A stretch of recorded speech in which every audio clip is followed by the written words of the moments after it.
Everyone, welcome back. It's Melanie, your She Shed Scrapper. So today I am back with a 2-page fall layout again, using the One Fall Day collection from Bella Blvd. So lucky for you, I ran out of time last month to do the voiceover for this layout. It was created in October, but I'm just now getting to editing the video. So here is another fall layout.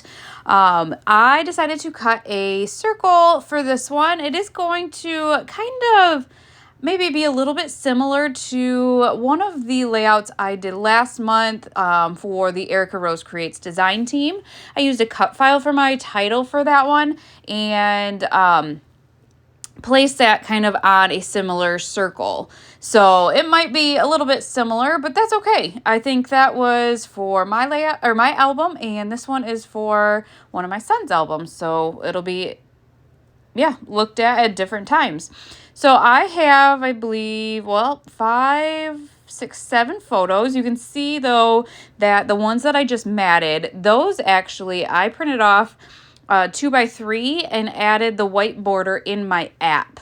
So I didn't have to double mat that. Actually, I printed it with that white border. And then I added that stripe paper over on the right-hand side of the page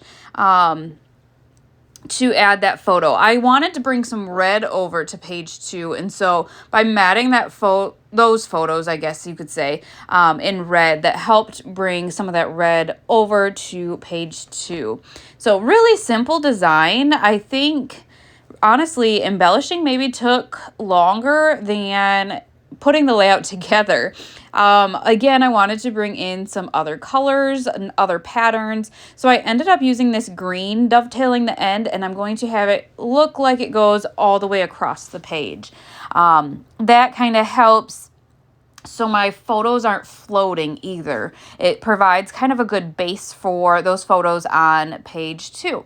So on page 1, I am going to have 3 photos. I am going to just tape the circle really to the furthest left that I could get.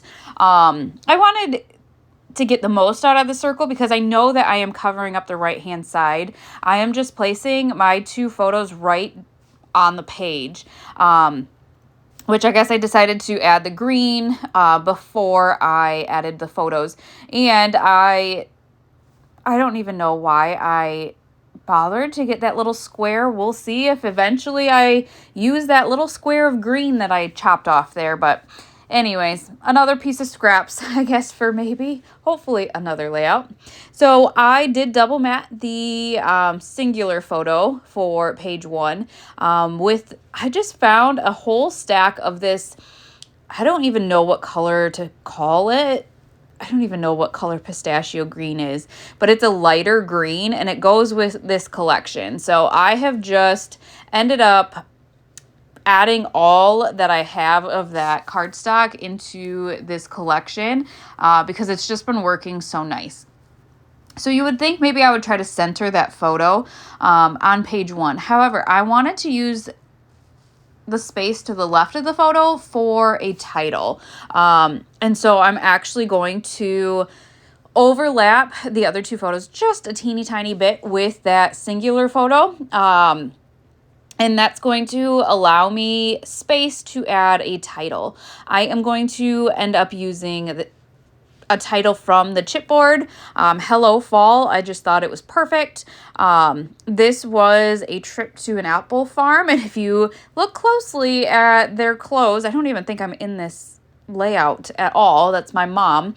But if you look closely, they have Football Bro and Football Nana shirts on because we had an away football game close to one of our favorite apple orchards. So after the game, we took the youngest to the apple orchard, and yeah, it worked out fine because my oldest anymore is kind of like, I don't want to do it. I don't want, especially after football. I've been doing this a lot where we'll go after his games and he's just exhausted. He doesn't want to go, and that's fine. I'm not going to make him.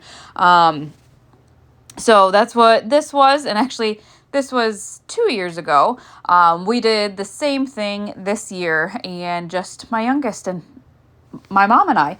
And it's just kind of a nice outing for him for, I don't know, one-on-one time or one-on-two, I guess, because, mom was always there with us, which is wonderful. Actually, he made a comment, I think, this year, and this is so sweet. He made a comment after our trip to the apple orchard or on our way there this year that he hopes that she's still around for his kids. And it just, oh my goodness, that was a tearjerker. Such a sweet comment. So yeah, anyways, back to the layout. Sorry. I knew that there were quite a few apple pieces in this collection. And so that's kind of what I chose to embellish with. So if you've been following along for a while now, you'll know that I kind of go through the embellishment pack and sort it and kind of place it where I think I might want it. So obviously, all of those apples to the top right are not going to end up there. I know that, but it's just a good spot for a cluster. So that's where they ended up. I love the apple tree, and that little squirrel is super cute.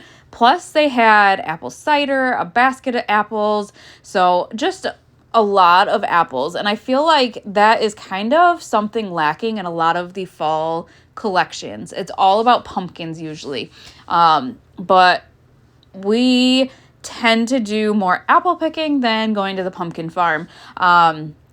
So yeah, I was happy with all of the options for apples. So I am going to add the bushel of apples to the top and then the apple cider there as well. And then I did add another bushel of apples over to the title where kind of underneath of that fall.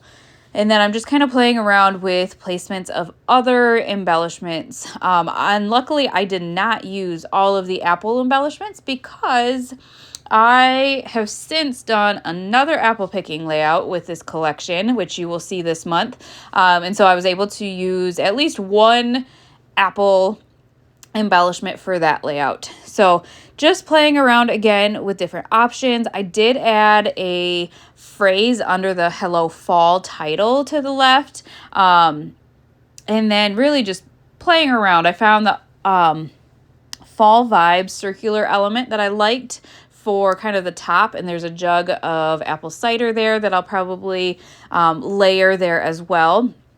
And of course, I told the story to you guys about the photos, so I need to get that on the layout because, it does kind of look odd where it's only him, maybe. He'll maybe think it's odd, or my oldest will think it's odd that he wasn't involved. So getting that story on there, I think, is important. Yeah, just for the future, too. So, and I'll have to remember when I scrapbook this year's, his quote about my mom, because it was so sweet. So really just finishing up now. I did add a phrase to the bottom of the smaller photos over on page 2. I think it says something like the best times are spent with you. So I have that there. And just another flare from Scrap and Happy Studio. I forgot. I did sneak one up to the top right. I'm all over the place today. I'm so sorry. And then I'm going to add one to the middle of the photos on page 2. I have that fall flare from Scrap and Happy Studio. So I'm going to add that with some apples. And I like to have at least 3 elements in each cluster. And so I did add a green heart to that top cluster. And there might be a small heart on that middle cluster on the photos. If not, I might have to go back because I just really like to have 3 elements. And then I decided because the phrase under the title was kind of squiggly, I would use that space at the bottom to add the year. So I went into my stash, and I think this is from maybe the Best Day from Pink Fresh Studio, these alphas. And they were small enough and the colors matched. Oh, there's that heart I added. See? 3 pieces in that cluster, but I added the date, at least the year, under that, and I just felt like that helped finish it off. I don't have to worry about adding it to the journaling spot or, journaling it. It's already there, and I can get the whole story, hopefully, on those journaling strips. If not, I think I can add more to the bottom there. But I hope you guys enjoyed this video. I will link this collection down below. It has become one of my favorites here recently. But I hope you enjoyed, and we will see you next time. Bye, guys.